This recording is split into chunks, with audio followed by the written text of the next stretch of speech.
തയ്യാറാക്കുന്നത് ജീവാമൃതമാണ്. ജീവാമൃതം തയ്യാറാക്കുന്നതിൻ്റെ ഗുണം എന്താണെന്ന് വെച്ച് കഴിഞ്ഞാൽ നമ്മുടെ ഭൂമിയിൽ ഒരുപാട് രാസവളങ്ങളുടെയും രാസകീടനാശിനികളുടെയും ഒക്കെ ഇതിൽ നമ്മളുടെ ഭൂമിയുടെ ആ ഒരു നാച്ചുറലായിട്ടുള്ള കാര്യങ്ങളെല്ലാം മാറിപ്പോയിട്ട് നമുക്ക് വിളവ് കുറയുകയും ഒരുപാട് കീടങ്ങൾ ഉണ്ടാവുകയൊക്കെ ചെയ്ത് ഭൂമി നമുക്ക് ഫലപുഷ്ടമല്ലാത്ത രീതിയിലോട്ട് മാറിപ്പോകുന്നൊരവസ്ഥയില്ല. നമ്മൾ ജീവാമൃതം ഉപയോഗിച്ച് കഴിഞ്ഞാൽ ഭൂമിയിലെ നാച്ചുറലായിട്ടുള്ള ന്യൂട്രീഷ്യൻസും അതുപോലെ നാച്ചുറൽ കാര്യങ്ങളും എല്ലാം സംഭവിച്ച് നമുക്ക് കീടനാശിനി പ്രയോഗങ്ങളും രാസവളങ്ങളുടെ ഉപയോഗവും എല്ലാം മാറ്റി നല്ല നല്ല ഫലത്തിൽ നമുക്ക് കൃഷി സാധനങ്ങളെല്ലാം തന്നെ കൃഷി ചെയ്ത് എടുക്കാൻ വേണ്ടി സാധിക്കും. ഇതുകൊണ്ട് തന്നെയാണ് നമ്മൾ ജീവാമൃതത്തിന് ഇത്രയും പ്രാധാന്യം ഉണ്ടാകുന്നത്. ഞാൻ ഇവിടെ നമ്മൾ ജീവാമൃതം ഉണ്ടാക്കുന്ന രീതി ഞാനൊന്ന് പറഞ്ഞു തരാം. നമ്മൾ ആദ്യമായിട്ട് എടുക്കുന്നതെന്ന് വെച്ച് കഴിഞ്ഞാൽ പച്ച ചാണകമാണ്. പച്ച ചാണകം ഒരു 5 കിലോ എന്നുള്ളൊരു കണക്കിലെടുക്കുക. 5 ലിറ്റർ ഗോമൂത്രം എടുക്കുക. അതുപോലെ തന്നെ നല്ല നാടൻ ശർക്കര 1 കിലോ എടുക്കുക.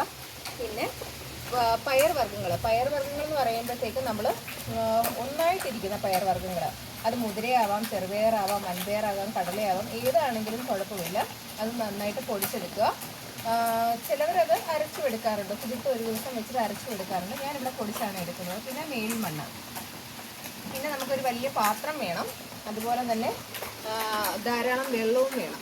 അതിനുള്ള ഒരു ആനുപാത്രം എടുക്കുന്നത് വെച്ച് കഴിഞ്ഞാൽ നമ്മൾ 5 ലിറ്റർ കണക്കിൽ എടുക്കുന്ന 100 ലിറ്റർ വെള്ളമാണ് നമ്മൾ എടുക്കുന്നത്.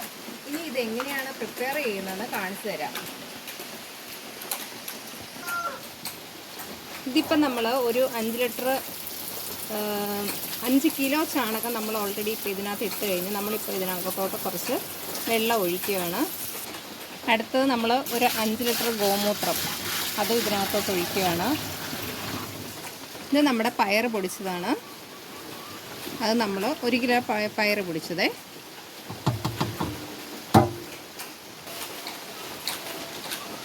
ഇത് നമ്മുടെ ശർക്കരയാണ്, ശർക്കര പൊടിച്ച് വെച്ചത്. മണ്ണാണ്, മേൽമണ്ണ്, ഇതൊരു പിടി മതി.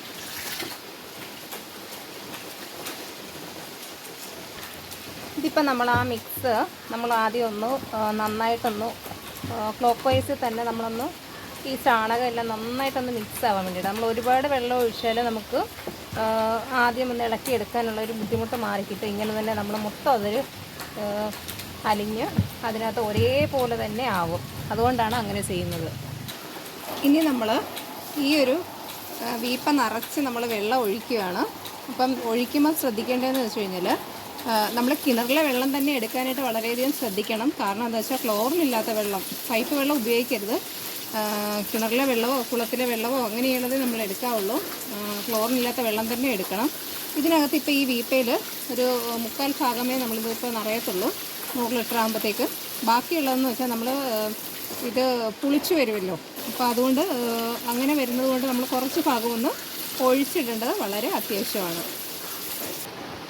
ഇതിപ്പം നമ്മൾ 100 ലിറ്ററിൻ്റെ ശരിക്കും പറഞ്ഞു കഴിഞ്ഞാൽ ജീവാമൃതത്തിൻ്റെ കൂട്ട് കറക്റ്റായിട്ട് നമ്മൾ കൂട്ടി വെച്ചിട്ടുണ്ട്. ഇനി നമ്മളെന്ന് വെച്ച് കഴിഞ്ഞാൽ ക്ലോക്ക് വൈസിൽ ഒരു 8 മണിക്കൂർ ഗ്യാപ്പിൽ, 8 മണിക്കൂർ ഗ്യാപ്പിലെന്ന് പറയുമ്പോഴത്തേക്ക് ഒരു ദിവസം 3 പ്രാവശ്യം നമ്മളിങ്ങനെ ക്ലോക്ക് വൈസിൽ ഇളക്കി കൊടുക്കണം, എന്നും ഇളക്കി കൊടുക്കണം. അങ്ങനെ 3 ദിവസം കണ്ടിന്യൂസ് ആയിട്ട് ഇളക്കിയിട്ട് നമ്മളിത് 1 ലിറ്റർ എടുത്തിട്ട് 10 ലിറ്റർ വെള്ളത്തിൽ ഡൈല്യൂട്ട് ചെയ്തിട്ട് വേണം നമ്മൾ ഓരോ വിളകളുടെയും ചുവട്ടിൽ ഇത് ഒഴിച്ചു കൊടുക്കാൻ വേണ്ടിയിട്ട്. അപ്പം നമ്മുടെ ഭൂമി സമ്പുഷ്ടമാകും, നല്ല വിളകളും ലഭിക്കും.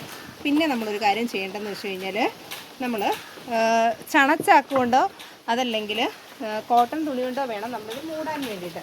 ഇപ്പം എന്നെ സംബന്ധിച്ച് ഇവിടെ ചണച്ചാക്ക് അവൈലബിൾ അല്ലാത്തത് കൊണ്ട് നമ്മൾ ചെയ്യുന്നതെന്ന് വെച്ച് കഴിഞ്ഞാൽ ഒരു പച്ച നെറ്റ് പോലത്തെ ഇതുണ്ടല്ലോ അതിനകത്ത് നമ്മൾ ചെയ്യണം. അപ്പം നമുക്ക് എയർ സർക്കുലേഷൻ നന്നായിട്ട് കിട്ടും. പിന്നെയെന്ന് വെച്ച് കഴിഞ്ഞാൽ നമുക്ക് ഈച്ചകളൊന്നും വന്ന് മുട്ടയിടുകയോ അങ്ങനെയുള്ള കാര്യങ്ങളൊന്നും സംഭവിക്കത്തില്ല. ഇതിനെ നമ്മൾ പറന്നു പോകാതിരിക്കാൻ നമ്മുടെ ഈ കോല് തന്നെ എടുത്ത് നമ്മളിതിൻ്റെ മുകളിലോട്ട് വയ്ക്കുകയാണ്. അപ്പം ഇതൊരു കാരണവശാലും പറന്നും പോകത്തില്ല. ഇങ്ങനെയാണ് നമ്മൾ ചെയ്യുന്നത്. ഒരു ദിവസം 3 പ്രാവശ്യം വെച്ച് നമ്മൾ ഇളക്കുക, 3 ദിവസം ഇളക്കുക. അതിനുശേഷം നമ്മളത് ഉപയോഗിക്കാനായിട്ട് എടുക്കുക.